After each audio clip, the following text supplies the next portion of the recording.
Network Entertainment.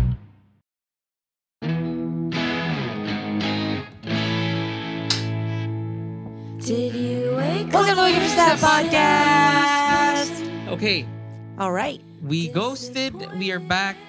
Lots of ghosts. Lots Cute of mo, ghosts. ah. Oh, Sobrang the cap is... thanks Tito Art. Is this enough from Tito Art? Yeah. Oh, Yellowstone? Yes. Okay, anyway. Okay, so we're gonna talk. We're gonna do Sprack Attack on ghost projects. Okay. Um, Ay. thank you. Still Okay. got it. We're gonna talk about the ghost projects that are going on in the Senate and the Congress. The flood control. Flood control. We talked scandals, about yeah. it brief. We talked about surface level stuff last episode. You can listen to that. Pero ito, I made a quick summary para lang medyo mas madali, and we're all aligned. Okay. And this is the only summary that you will The need. only source. I am the perfect source because, of course, please share this episode on Mhm. Instagram Mhm. and write #Bacaro sa Senado. I am officially running. You can't say... For stuff like Senate. that. You can't say officially. I am and then officially running. He's joking. I will be the change. Stop. I will be the change. Do not support this, guys. Okay? Anyway, here we go. So, here's what's happening. Okay?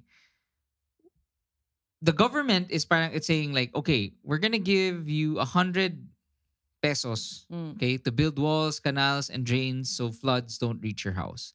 okay. But what actually is happening is before the project starts, some congressmen, members of the House, or senators allegedly tell the builders or the contractors, you can only get this project if you give us 30 pesos first. Okay, remember, so there's the project is given a total budget of 100 pesos. The politicians are saying, sige, builder, bigay ko sa'yo yung project na to, but you have to give me my kickback, my 30 pesos. Okay, nagulat na ako. Kanina kasi sabi mo 1 billion. Wala akong sinabing 1 billion, sabi ko 100 pesos. Ah, okay. Sabi mo 1 billion. Wala akong sinabing 1 billion. Sabi mo 1 billion. Wala akong sinabing Okay, 1 billion. guys, rewind it and then tag Sige, us. sige. Wala Sino akong yung sinabing tama? 1 billion. Jim said 1 billion. Wala akong sinabing 1 billion. Okay. Wala ka sinabi ko 100. Now, from the hearings, what's going on is yung mga na-name na so far is Senator Jinggoy Estrada and Joel Villanueva. Ninanakaw ang taong bayan! He was like, who is that Check it guy? out. Who is that guy? So Senator Joel Villanueva, in the hearings of the Alasco, siya yung mga, this is not Your Honor, Mr. Chair. This is Alice Guo. Miss Alice Guo. If you care to please the court, Miss Alice Guo. Si Jinggoy naman yung ano. Si Jinggoy Ikaw. yung Ah. lagit ng tinginan nyo ah. Yeah. Basta. Are Ilan we na? at a... Okay, to. I have a good. Okay, go. Alleged lang to, guys. No. I'm copying lang how he was in the. I know, just like trying to cover our bases. Ilan ang property mo? It's always China. Hindi. Lima. Ilan?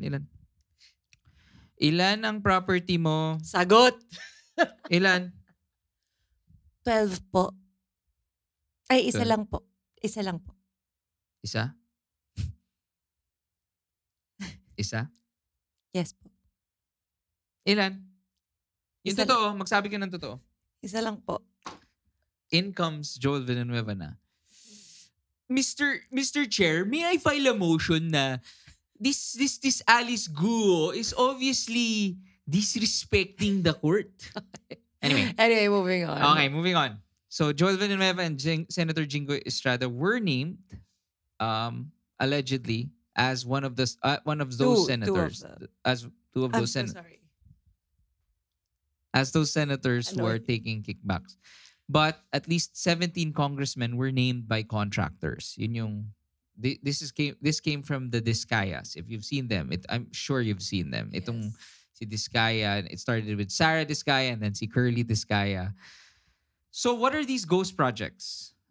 sometimes instead of building the flood wall or canal, nothing is built at all. But papers and receipts are fake to show as if the project is done. Yan yung ghost project. Yun ang ghost project. A Quezon City project linked to Representative Arjo Ataide has had posts about a 50 million flood project that later disappeared from social media.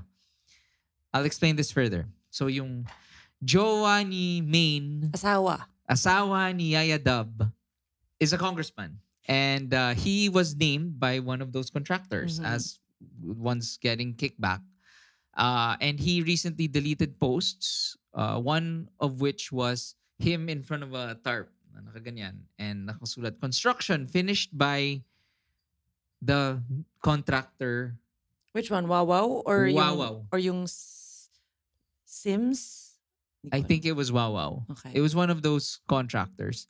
So the funny thing is, the reason why we're doing this episode, by the way, is for us, we've been super consuming all of this My gosh. to at a very unhealthy level. I have like one earpiece as I'm doing Yeah. everything. And, And like, it's so I hard can't. to concentrate. It's so hard to it's like 8 hours long. And when we step out into the real world, not everyone is because I assume everyone is consuming this, right? I know. Can I share lang? I Mm. went into a room like, for a work thing, and I was like, "Oh my gosh, guys! Like, I was so into the hearing today," and they were like, oh nga pala." I was like, Yeah. "Oh my gosh! Like, am I the only? Parang, am I too much?" No, but you know what, Sabi? I What? totally understand because prior to this, after the Alice Go thing, I got so obsessed. Mm, Sobra akong napagod.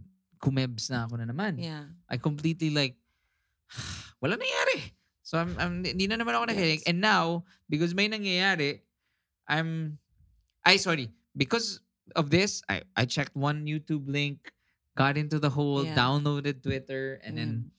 I'm hooked. So, we are doing you a favor of synthesizing most of the things. Medyo kalat lang. But anyway, here we go. Other stuff. Maraming mga screenshots and posts that are now lumalabas, which is the great thing about the internet. So for example, Senator Joel Villanueva claims that I have never met Engineer Alcantara. I have never met these people. Oo. I will not disrespect the name that my father gave me. Lumabas na he was at a boat. He was on a boat with I'm on a boat. on a boat with this engineer. Guys, if gusto nyo uminit yung dugo nyo, check out, there are posts na rin of this engineer Alcantara. Mm-mm. Okay, so these DPWH guys, which Senator Ping Lacson refers to as the BGC boys. Okay? Sobrang confusing nun, by the way. Confusing. Why you gotta name it BGC? In fairness, I think it has a good click. It has a, medyo ano siya, It's like, cool. pero it's like, it's putting BGC in a bad light. It's like, BGC Boys. True. Pero hindi BGC ng Ah. Bonifacio Global City. It's Bulacan Group of Contractors. Ayun. So guys, ganito yung nangyayari.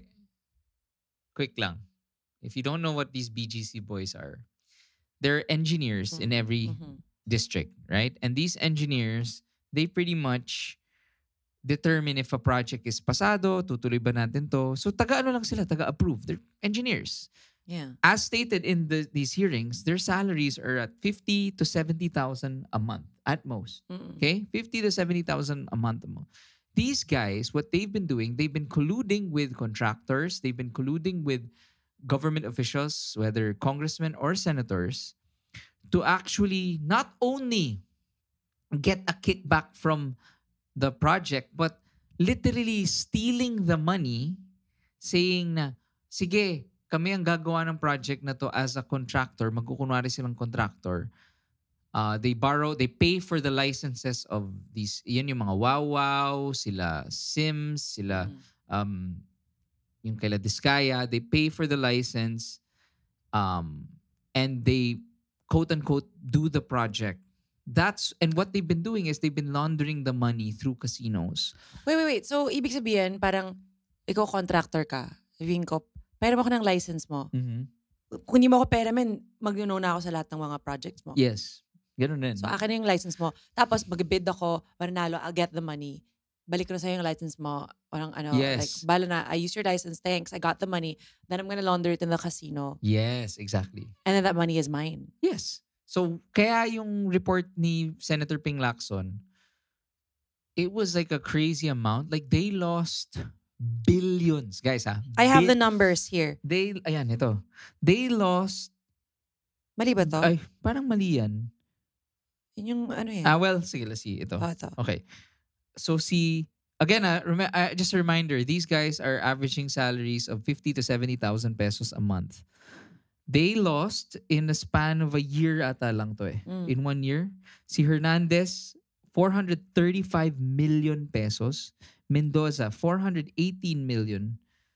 Why do they lose it? Kasi what they do is, because ganito guys. Malaki yung mawawala. See, they get the dirty money, right? So they get the cash from the politician and the government money that is supposed to be used for flood control projects. They get that cash. They literally bring that suitcase or that balikbayan box.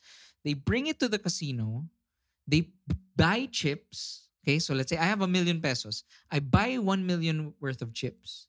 I play, right? Either I lose or so let's say natalo ako ng 1 million, right? I have 1 million in chips.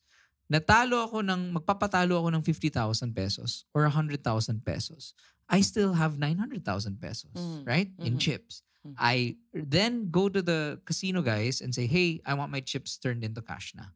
So the cash I get is clean. I lose a little bit of money. So this is just the losses, Jim. That's just the losses. Yun yung sinasabi ko na Hernandez just lost 435 million. So it's not That's one person pa lang check mo nga dyan. Wait, just to make it clearer, 950 million across 13 casinos itong mga BGC boys.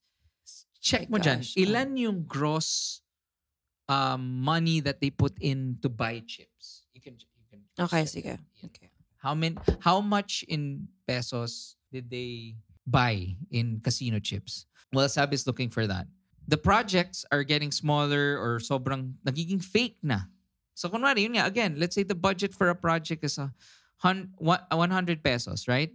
30% goes to the congressman or the senator as a kickback.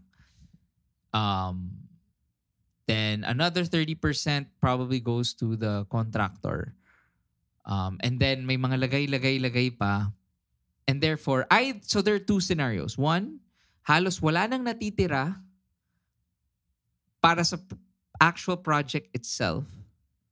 And the second scenario is absolutely they have no intention of actually making a project, which is what these guys, the BGC guys, are doing. I have the figures. Okay, here we go. It's 2 billion. It's 2 billion pesos. Henry Alcantara, 1.4 billion. Bryce Hernandez, 659 million. JP Mendoza, 26 million. So these guys, it's wild. That they literally got itong 2 billion na dinala nila sa casino is literally our taxes that was supposed to fund flood control projects. Ito yung masakit dun eh. Flood control pa lang to Ang dami pang dumi dito. Kaya may pera naman yung Pilipinas Yeah. Grabe. Like what? Do we deserve this? Grabe. Horrible. Bastusan na talaga. Bastusan na. As in, this, and ito yung crazy thing Do you know this? That nung nagbabagyo, at the height or at the peak of the hearings and bumabagyo, sila Bryce Hernandez were still in the casinos. May CCTV footage and and by the way guys, government officials are not allowed to go into casinos. That's why they had the fake IDs. Fake IDs. So they go in. Kaya nga maganda rin yung question ni Sabe, parang di ba dapat parang may responsibility rin itong mga casinos na to na to check like parang if people are laundering money kasi alam ko di ba? Alam ko I don't know. Ko alam well, I'm not familiar with how casinos work, but I'm just thinking like if I were an owner of a casino, I would think like I I wouldn't want to be tied in with any of these things. So if someone's spending upwards ilang millions in a night, I'd be like, let me like just check what the background of these people are. Ito. 'Di ba? Yeah. Kasi parang then Yeah. they would have seen like, oh, these are fake IDs because these aren't real people. So medyo parang I'm sorry, I'm not buying it that they didn't know they were government people. I think it's just very normalized. This is my opinion, okay? I just think it's very normalized. Even for us, growing up, right? Na parang, anak ng politician yan. Kaya pala sobrang yaman. Parang, gets. Ganun lang. Now, just to make your blood boil even more. So again, 2 billion guys na dapat pang kanal, kaya puro katsay. Katsay? Hindi ko alam. I don't know. Yung basang umiilaw sa dilim. Kaya puro lubak yung ang daan. Kasi what they do is, gamitin na lang natin yung sobrang pinakamurang semento para lang malaki yung matitira sa akin. So, tapos, itong Henry Alcantara itong Henry Alcantara, I'll show it to you guys. Ay, hindi kaya. Ito, ayan. Ay, sorry, Right? I gotta cover my face. Ayan, okay. Anyway. So this guy, okay? Look, he had a Louis Vuitton shirt, which he was wearing this at a PBA game, okay? A district engineer of DPWH earning 70,000 a month, had a shirt which was 68,000. In fairness. Pwede naman yun. In fairness, pasok naman. A month's salary. Siguro parang sabi niya, 1 month salary gagastusin ko para sa Louis Vuitton logo shirt. Okay? Sobrang tsaka talaga. But, medyo nagkagulo. Pre-owned naman eh. Pre-owned. A Rolex Daytona, 125 million pesos on the wrist of this douchebag. In fairness, yung shoes naman half his salary. Low, 31,000. Baka I believe it's Loewe. Charot. Baka it was a... Loewe. Baka it was an off day for him. Sneakers muna. Sneakers lang ako kasi PBA game eh. So anyway. Confirmed ba yan? Yeah. Kasi marami din itong si Bryce Hernandez, sobrang dami ring lumalabas. He had a watch that was 300 million pesos. I saw him in the and then he said, I think it was him who was saying na parang fake lang. Fake yung watch. So anyway guys, if you watch it, itong si Bryce Hernandez, kwento lang, at first, ang nangyayari ngayon is boss ni Hernandez si Alcantara. Okay? Nilalaglag yung Naglalaglagan sila. Si Alcantara kasi was the first one to be interrogated. Linaglag niya sila Bryce Hernandez. Sinasabi niya, wala naman akong kasalanan eh. Engineer lang naman ako. Pinipirma ko lang yung mga tao ko. Ginago ako. Mga gago sila. Yeah. Sila Bryce Hernandez, si JP Mendoza, sila yung mga loko-loko. Sinabi pa ni Alcantara in the hearing, sabi niya, tanungin mo yung mga taga DPWH, alam nila na malinis ako at ako. So si Alcantara, tinanong siya sa Senate. Sabi niya, pero sir, balita namin, pumapasok kayo ng 10 a.m., umaalis kayo ng 2 p.m., diretso kayong casino, at minimum 5 million pesos ang taya nyo sa table. Si Alcantara was like, hindi totoo. Bryce Hernandez comes and then starts whistleblowing on Alcantara. But ang kakaiba dito kay Bryce Hernandez, I'm not saying he's a hero, is he had photos and then that's why he siya ngayon naglabas ng mga photos. Pumunta siya sa Congress. So grabe yung mga resibo niya. Kasi nga guys, may Congress and may Senate laban now. That's going on. For the longest time, Senate was super pro Duterte. Congress was back kay mas BBM. Okay? Gulo talaga na itong unity. Gulo. Ba't nangyari? So itong si Bryce Hernandez, pumunta siya sa Congress saying, dito na lang ako, ayoko na sa Senate kasi may mga senator na madumi. And that's when he named Jinggoy Estrada and Joel Villanueva. And then the last thing I heard was nag-aaway sa Senate kasi diba napalitan si Cheese ni Tito Sen and then he ordered for Bryce to be transferred to the jail Yes. instead of the Senate. Yes. And then Marcoleta. Marcoleta, which is a very pro Dutz guy, he's getting mad. He's saying na, why are we, bakit natin papayagan na si Bryce Hernandez ay hindi nakadetain sa Senate? Kasi, I saw it and he said parang, if you move him, then you're agreeing na it's not safe here. And in fairness, nakakatawa, we now live in a world where Sen Tito is our last hope. Sen Tito is now You think? the I feel man. like maybe Vico Soto is kind of knocking some sense into him. I mean, I'm thinking, I don't know. Well, honestly, like Senator Tito Soto is, in fairness to him, I don't know. Again, nakakatawa. Every time we've been trying to prep for this episode, like I've had so many people na, ito na yung bagong hero. Ito na yung bagong guy. Like I thought Terry Redon, Congressman Terry he's Redon. very entertaining to He was watch. my spirit animal nga Like, in the hearings. Di nga. Ito? Di. Ano nga? It was very gym coded. Magkano? Minsan pa may mga ganun siya mga reaction, mga Ano yung sinabi mo? Bakit tinano mo pa yung patay? yeah, but apparently medyo. Yeah. Are you sure? I don't know. We'll and do then more We'll investigating. do more, but if you got pod kids, please. We want to have a guest on the pod, but obviously aside from the usual Senrisa, They're all very busy with this, I'm Kong sure. Chel, they're all very busy. But if I have an idea. I want to interview a congressman. I think it's like hard for them to talk right now because there's like a hearing. I have an idea. What? Let's get a journalist. Queen Constant Casey. Oh, pwede. Or gusto ko si Christian Esguerra. We've never had them on the pod. Yeah, I watch his stuff on YouTube. It's pretty cool. Christian Esguerra of Facts First. Alam ko na kung sino. Ali Sanggalang. Alam ko na. Atom Araulio. Uy, nag-book launch siya. Atom. Sige, game. Atom. Kala mo kaya. Guys, pakitweet naman si Atom. Oo nga. I'm very gay for Atom. We've had him on the pod. A very long time ago. Tagal na ba yun? Tagal na nun.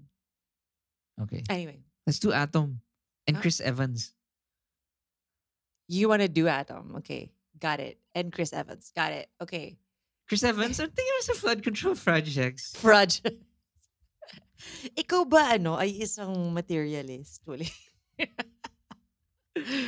And then there's this may isang congressman of Cavite who's trying to make some noise na apparently they're saying na ito daw yung DDS pambato sa kay Vico Soto. Oh my gosh, yung mahilig sa pusa? Yung mahilig sa pusa na oh my gosh, he's who's just like medyo medyo annoying. Hindi medyo, Jim. I haven't seen his stuff. Very like, yeah. Really? We will not name names, we can. What's his name? Basta a congressman from Kiko. Anyway. So let's continue to do our research. Honestly, here's my plea. Because nga ang gulo ng unity team and all of that. I feel like nahihirapan din tayo na parang, who's the lesser evil of the two factions? I'm like, I get it. The reality is there are factions that's happening, right?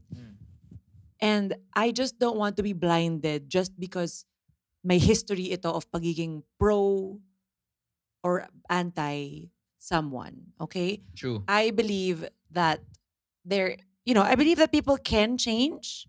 Do you agree? Yes, and I believe that, especially with what happened with our talk with Senbam, na parang, yeah, like literally, you have to play the game. And even Attorney Lenny has said that publicly na Mayor Lenny, sorry. na wala, it's part of it. So I know natatawa nga ako when we say like, sige na to, and then they say, ano yun 10 years ago, ganun siya. Or 5 years. Definitely, very, very valid. Very, very valid. I will not oppose to that. But I guess it's how can we progress? I guess if everyone, if we don't parang Parang ano, ito nga, sige. have I lost all my idealism? What do you think? No, I think it's only right to live in the reality of now, right? Like, cause I think that's what's gonna move things forward. So yun yung ano ko, I want us to be just pro Pilipinas. Parang hindi lang tayo nag-iisip ng ay okay yan kasi ganyan yan. Ay, okay. Parang tignan na natin yung ano yung nangyayari. And like let's be careful in trusting, of course, because we've been played with for so long, right? So yes, but also hindi rin yung i-discount lahat. Nag-gets mo sabi ko? Yeah. Kasi si Christine Reyes nga may development kasi diba siya yung naging may boyfriend siya na campaign manager ni Bam Aquino. Kasi siya sobrang ano siya before, nasa Made in Malacanang movie siya eh. Oo nga pala. Diba? Oh, yeah. And then just recently she was photographed with Attorney Lenny, Mayor Lenny. So parang okay. People can change. Also, sabi, And we want to invite them to, yung Yep. feeling, hindi naman sa perfect kami, pero let's have these discussions and be Nakakatawa. open about it. and this isn't I mean like I'm growing up. we're not even talking about the Charlie Kirk stuff yet. Oh my God. Quick, before I will end with the Charlie Kirk, like a 5-minute thing on Charlie Should Kirk. we even? Just First of all, di ko nga we kilala don't. to Yeah, eh. that's why we don't want to go into it because we don't really know much about it. But I guess one more thing is that with all the potential rallies and I think enough is enough. Like we gotta change has to happen. What I really want is for us to stop paying our taxes. There It's should like, be a hey tax government, fix your mess. Because Yeah. our money's there.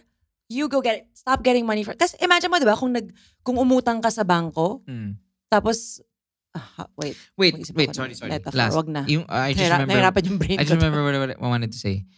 Ang ganda ng sinabi ni President Mayor Vico Soto. He said nga na wag tayo magpadala with all the bullshit going on. Na parang like tong Discayas na suddenly state witnesses sila.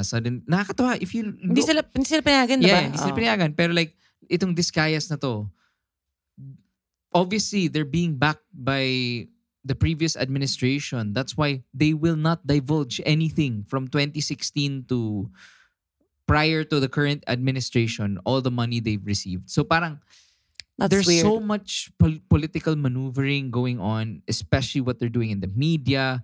So kami will try to synthesize as much as we can. But yun nga, wag tayo, this is not the time to be the normal, we're a forgiving bunch. We're a forgiving na ano. Parang, I think, hopefully, maybe not as violent as what's happening in Indonesia and in Nepal, but look at how their youth like took over. I think the Bam and Kiko wins in the senatorial race was an example of that. Now what, how the youth are much better for us, but Bakit pala I don't see them sa mga hearing? because they're not part all- of the Blue Ribbon Committee. Ganun ba? I guess. Hindi ko maintindihan. Okay, sige. Baka hopefully with the new Senate leadership, nasasama na sila. Mm, Kasi hindi na nga siya puro. Dami kasing, Ilan na girlfriend mo? dami kasing airtime no? Ilan na girlfriend mo? Ha? Parang gusto ko, ito, yung thing niya is laging may smoking gun siya na parang, gotcha! Ngayon kita. Hindi. Ilang bahay? Siya yung nag-gotcha. Ilang bahay? Ilan nga? So accurate. So annoying. Ilan nga? Ilang bahay? Stop! So, Ito talaga si Alice Go. if we're gonna end with anything, it's lick my ass. Wait. Last. The Charlie Kirk thing. So we Wait, don't- sorry, out of context. Yeah. Just Google it. Yeah. No, don't Google Yeah. that. Oo nga. Last thing about the Charlie Kirk thing obviously is like I think it's totally different to say rest in peace to someone. It's just completely for us, based on what we know. If you're like, I think it's facts. if you're saying like, long live the king, he was a beautiful. He was a savior. Let's honor this savior. Then I think that kind of shows that we're not aligned as people. I guess that's what we're questioning. Kaya ako naman, I'm more in a inquisitive mode.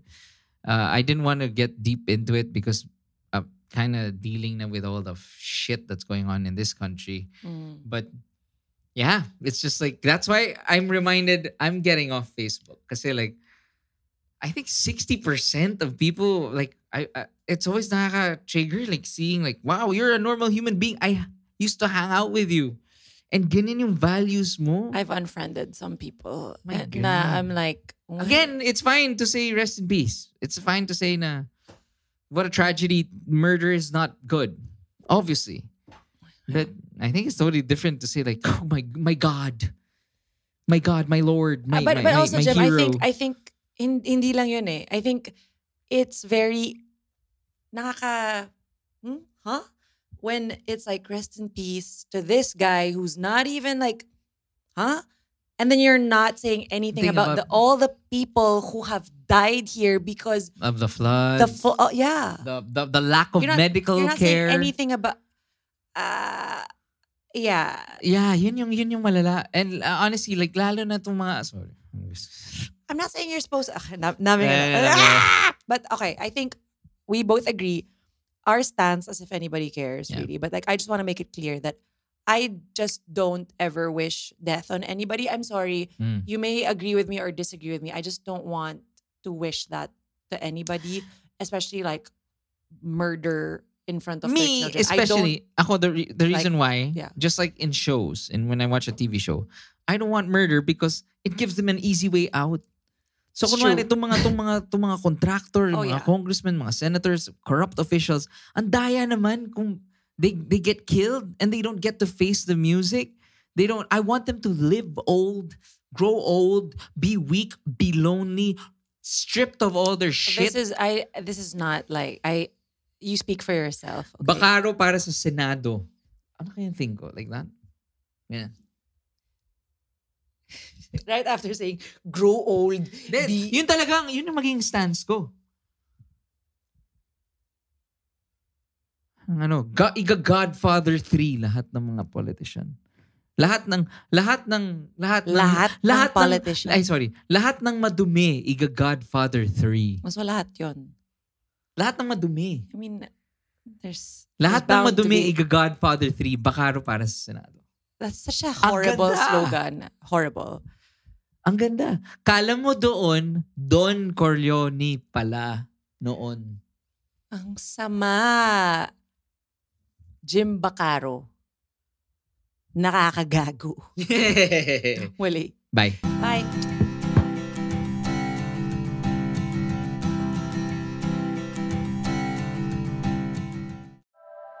The opinions of podcast creators, hosts, and guests are not necessarily reflective of the official stance of the Pod Network Entertainment, its hosts, or other network programs. The content created by the people behind the podcast is personal and not meant to harm any religion, ethnicity, group, organization, company, or individual.